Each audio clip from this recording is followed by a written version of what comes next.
Me revoilà pour la troisième histoire de cet atelier conte finement en confinement. Nous avons commencé avec deux histoires d'Italie. Eh bien, on continue avec la troisième, l'histoire du prince cochon. Voilà, je viens de poser ma flûte dans l'endroit ad hoc. Je peux commencer. Il y avait dans un royaume un roi et une reine qui avaient un fils, un prince.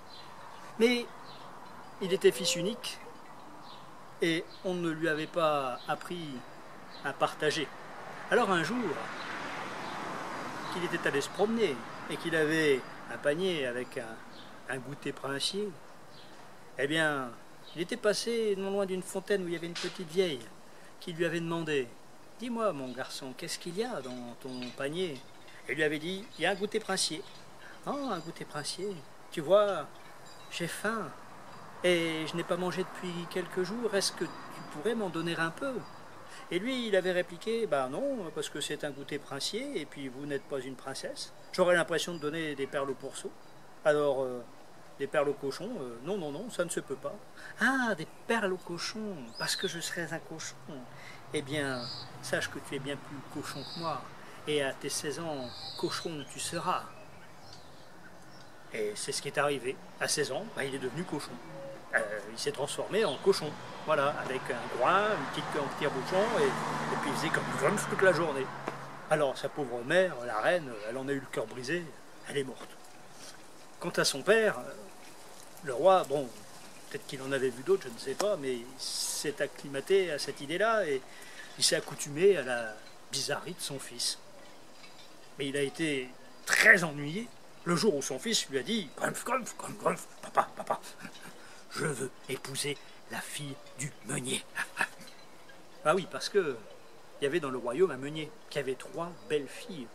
Wow, des rêves de filles. Je vous dis pas, mais bon, quand même. Il avait beau être roi, c'était un peu délicat. Il a dit à son fils, écoute, je vais demander au meunier et on verra. Alors il est allé voir le meunier a dit, je vais demander à mes filles et on verra. Eh ben, c'était tout vu. La fille aînée, elle a accepté. Parce qu'elle s'était dit, quand je serai reine, le cochon, à la fin de l'année, alors on a célébré les noces, et puis au moment du repas, ben voilà le cochon qui sort, qui va se rouler dans la boue, qui va se rouler dans la fiente de poulet, et puis qui revient, il est tout crotté, et puis il veut se frotter sur sa jeune épousée, et elle a une belle robe, elle dit « Ah non, je ne veux pas, mais c'est dégoûtant, tu pues comme un cochon. » Grumpf, grumpf. Et voilà le cochon qui s'en va, la queue entre les pattes et le groin qui traîne à terre. On l'a pas revu de la journée. Et le soir, toute seule, elle est allée se coucher dans le grand lit. Et lui, quand elle était endormie, il est arrivé. Et d'un coup, chlac, il l'a oxy. Le roi était ennuyé. C'était un peu gênant qu'il est comme ça. Oxy, sa fraîche épousée. Bon, bien sûr, quand il avait sa tête de cochon, peut-être qu'il ne savait pas ce qu'il faisait, mais quand même. Eh bien, grumpf, grumpf, grumpf, grumpf. Dès le lendemain, il a demandé à son père, je voudrais, grumpf, grumpf, grumpf, grumpf, épouser la fille du meunier. Ah oui, il y avait encore 2 filles, mais quand même. Le roi se voyait mal en train de demander au meunier de lui demander la main de sa 2e fille. Le cochon a tellement insisté que le roi y est allé. Le meunier a dit, je vais demander. Et bien, à la grande surprise de tout le monde, la 2e fille, elle a accepté. Elle s'est dit, moi, je serai plus finaude que ma grande sœur. Et moi, je serai la reine. Et à la fin de l'année, le cochon, on en fera du jambon et des boudins. Ça lui apprendra. Eh bien, on a fait les noces. Et au moment du repas, ben, le cochon, il est sorti. Il est allé se rouler dans crottin de cheval, dans la bouse de vache. Il est revenu, il puait. Et quand il est arrivé, ben, sa fraîche épousée a dit « Ah, t'es dégoûtant comme un cochon, ne m'approche pas !» Ben, du coup, il est reparti dehors, le groin entre les pattes et la queue basse, et puis on l'a pas revu de la journée. Et le soir, sa jeune épousée, ben, elle est allée se coucher, il n'arrivait pas, elle s'est endormie, et quand il est arrivé, et ben, directement, il l'a oxy, et... Mais le lendemain, il est allait revoir le roi, ce prince cochon. Et il lui a dit, je voudrais, épouser la fille du meunier. Ah oui, mais attends, t'as tué les deux premières. Je suis pas sûr que la troisième, elle voudra bien. Et puis, je m'embête à la fin. Et puis, il l'a tellement tanné pendant 3 semaines que finalement, le roi a cédé. Et à la grande surprise de tout le monde, ben, la troisième fille du meunier, elle a accepté. Alors, on a fait les noces. Et puis, comme les autres fois, ben, le cochon, il est sorti, il est parti se rouler dans la boue, dans la fange. Il est revenu. Oh, c'était encore pire que les autres fois. Et là, la princesse, elle lui a dit, oh, mon pauvre petit porcinet, t'es tout crotté. Bah, viens, mon petit cochon. On va te frotter depuis le bout du nez jusqu'au bout de la queue. Eh bien, elle est allée avec lui dans la salle de bain royale, et puis avec une brosse de crin, elle te lui a raclé le poil, elle te lui a brossé la couenne. Alors, il était joli comme un cochon de lait depuis le bout du groin jusqu'au bout de la queue, en tire-bouchon. Et puis, bah, il est resté jusqu'au soir avec toute la noce. Et puis le soir, oh, surprise de la jeune épousée de voir son cochon se transformer en un joli prince. Oh, tellement beau que c'est un prince aussi. Vous savez, on dit qu'il est beau à manger comme un bonbon. Enfin bref. Le lendemain, bah, elle raconte sa nuit de noces à sa mère. Et sa mère, eh ben, elle a envie de voir le prince dans sa forme première. Eh ben, écoute, je laisserai la porte ouverte. Maman, puis tu te glisseras, tu pourras voir comment il est beau, mon époux. Elle se glisse, la mère, le soir, dans les appartements princiers. Et quand elle voit le prince, oh, elle ne peut réprimer un cri de surprise. Et là, le prince se réveille. Catastrophe. Mais pourquoi tu as fait cela? Pourquoi as-tu fait cela? Pourquoi t'as dit à ta mère de venir? Mais parce que elle voulait voir. Puis quoi encore? Oh, misère de misère. Je vais devoir m'en aller. Comment ça, tu vas devoir t'en aller? Mais c'est comme ça, c'est dans le sortilège. Je vais devoir m'en aller. Et tu ne pourras me retrouver que quand tu auras usé 7 paires de souliers ferrés, 7 robes de bure et 2 casques de fer. Et là-dessus, il s'en va avec son sortilège pour tout bagage. Oh. Bon. La princesse, après avoir pleuré toutes les larmes de son corps, elle décide quand même d'aller chercher son mari, fût-il coincé au bout du monde quelque part. Alors elle prend la route avec ses 7 paires de souliers ferrés, ses 7 robes de bure et puis ses 2 casques de fer. Elle traverse des contrées, elle franchit des montagnes. Et puis un soir, la voilà dans une forêt. Et il y a juste une petite cabane, alors elle va toquer à la cabane. Oui, parce que la nuit tombe. Elle entend les loups hurler. Madame, madame, dit-elle à la petite vieille qui lui ouvre la porte, s'il vous plaît, pour la nuit, est-ce que vous pourriez m'héberger? Mais mon enfant, ne sais-tu pas qu'ici, c'est la maison de la Tramontane? Je suis sa mère. Si elle te trouve, elle va te dévorer. Oh.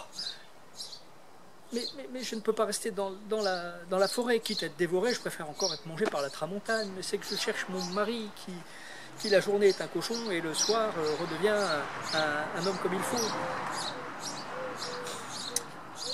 Peut-être courant cette affaire-là, mais enfin bon. Enfin, bref, elle est touchée par cette histoire-là, la petite vieille, elle lui dit, bon, allez, venez, je vais vous cacher quelque part. Quand la Tramontane arrive, ça souffle de tous les côtés, la porte elle claque, la Tramontane arrive. Ah, j'ai faim. Bah justement, j'ai fait une bonne soupe de pâtes et de haricots. Tiens, assieds-toi, mange et régale-toi. Et là, elle mange le gros plat, la Tramontane, et quand elle a tout mangé, sa mère lui dit, ça va, t'as encore faim, tu veux autre chose? Non, je ne saurais plus avaler une seule miette. Eh bien, ça tombe bien. Parce que, en fait, j'ai caché chez nous une petite dame qui cherche après son mari, et son mari, ben voilà, elle lui raconte toute l'histoire du prince qui se transforme en cochon, etc. Et demain, tu pourras l'aider? Oui, je l'emmènerai, je lui donnerai un petit coup de main. Et avant qu'elle s'en aille, la petite vieille, elle donne à la fille du meunier une petite noix. Tu la casseras si le besoin s'en présente. Le jour suivant, la fille du meunier se retrouve toute seule au milieu de nulle part, et il y a juste une petite maison là, sur la lande. Alors elle va toquer, et là, eh bien, La petite vieille qui ouvre la porte lui dit « Mais enfin, qu'est-ce que tu fais là? Ne sais-tu pas qu'ici, c'est le Mistral qui habite? Si mon fils te surprend ici, bah, il va te manger, c'est sûr. » Et là, la fille du meunier explique son histoire à la petite vieille. La petite vieille, voilà, elle est touchée. Alors, elle dit « Bon, viens, je vais te cacher et je saurai m'en débrouiller. » Quand le Mistral arrive, eh bien, lui dit « Je t'ai préparé un bon minestrone. » Alors, ça, il aime bien le minestrone, donc elle lui a préparé un bon minestrone, et quand il a mangé tout le minestrone, elle lui dit « T'as encore faim? Tu veux quelque chose? » « Non, je ne pourrai plus avaler un seul brocoli. » Eh bien, ça tombe bien, parce qu'il y a ici une petite jeune dame qui cherche après son mari, qui est un cochon dans la journée et un prince le soir. Eh bien, est-ce que tu pourrais l'aider à le trouver? Demain, je repartirai et je lui donnerai un petit coup de main. Et juste avant de partir, le lendemain, la petite vieille, elle donne à la fille du meunier une noisette. Tu la casseras si le besoin s'en présente. Elle prend la noisette, remercie la vieille, et puis, avec le Mistral, elle s'en va. Et au bout de la 3e journée, elle arrive au pied d'une falaise, et là, il y a une belle maison. Elle toque à la porte. La vieille qui lui ouvre lui dit « Mais qu'est-ce que tu fais là? Ne sais-tu pas qu'ici, c'est la Bora qui habite? Et si ma fille te trouve, eh bien, elle va te manger. » Là, la fille du meunier explique toute son histoire et qu'elle cherche son mari qui est prince la nuit et cochon le jour. Écoute, c'est une belle histoire d'amour, alors je vais t'aider. Je vais te cacher et t'inquiète pas, la Bora, je vais pouvoir m'en occuper. Quand la Bora arrive, le froid envahit toute la maison. Et la mère lui dit « Installe-toi, je t'ai préparé un bon gratin de tortellini. » Et quand elle a eu fini le plat, la mère dit à la Bora « Est-ce que tu as encore faim? Est-ce que tu veux quelque chose? »« Non, je ne pourrai plus manger ne serait-ce qu'un petit bout de pâte. » Ah bien, ça tombe bien, parce que j'ai ici dans la maison une jeune femme qui m'a demandé d'héberger pour la nuit. Elle cherche après son mari, qui est cochon le jour et prince la nuit. Est-ce que tu aurais entendu parler d'un homme comme ça? Oui, oui, oui. Il est à la cour du mage tel des tels. Est-ce que tu pourrais l'emmener? Mais sans souci, je l'emmène quand elle veut, et le lendemain, juste avant de partir, la petite vieille lui donne une amande. Tu la casseras si jamais besoin tu en as. Le soir même, voilà la fille du meunier au château du mage tel des tels. Et là, elle demande l'hospitalité pour 3 jours. Le premier jour, elle casse sa petite noix. Et dans la petite noix, il y a un joli petit cheval en cristal. Alors le fils du mage, quand il le voit, il va voir sa mère et il dit « Maman, maman, est-ce que tu pourrais acheter le petit cheval en cristal de la femme que nous avons accueillie ?» La mère du garçon va voir la fille du meunier et lui demande combien elle accepterait de vendre le petit cheval. « Je ne veux pas d'argent, je veux juste passer une nuit avec le prince cochon que vous hébergez ici. » « D'accord, si cela peut te faire plaisir, eh bien, tu peux passer la nuit avec lui. » Et le soir, elle rentre dans la chambre du prince cochon, et lui, le prince, eh bien, il s'enroule dans ses draps, il se met sous les couvertures, il tourne le dos, et elle a une petite complainte. Hélas, j'ai usé 7 paires de souliers ferrés, j'ai usé 7 robes de bure, j'ai usé 2 casques de fer, et quand je retrouve mon époux, rien à faire. Il me fait la tête, et c'est tout. Et toute la nuit, elle se lamente comme ça. Mais le lendemain, elle casse sa petite noisette, et à l'intérieur, il y a un petit veau en or. Quand le fils du mage voit le petit veau en or qui est bien joli, ben, il va voir sa mère, et il lui demande « Est-ce que tu pourrais m'acheter le petit veau d'or ?» Alors sa mère accepte, elle va voir la fille du meunier qui lui dit « Moi je veux juste passer une nuit avec le prince cochon, oh, bon, si ça peut vous faire plaisir. » Et puis c'est comme ça qu'elle se retrouve pour la 2e nuit consécutive auprès de son époux, le prince cochon qui se tourne dans ses draps, qui lui tourne le dos, et elle peut chanter J'ai usé 7 souliers ferrés, j'ai usé cette robe de bure, j'ai usé 2 casques de fer, et quand je retrouve mon époux, eh bien, voilà, il me fait la tête et c'est tout. Et toute la nuit, elle se lamente.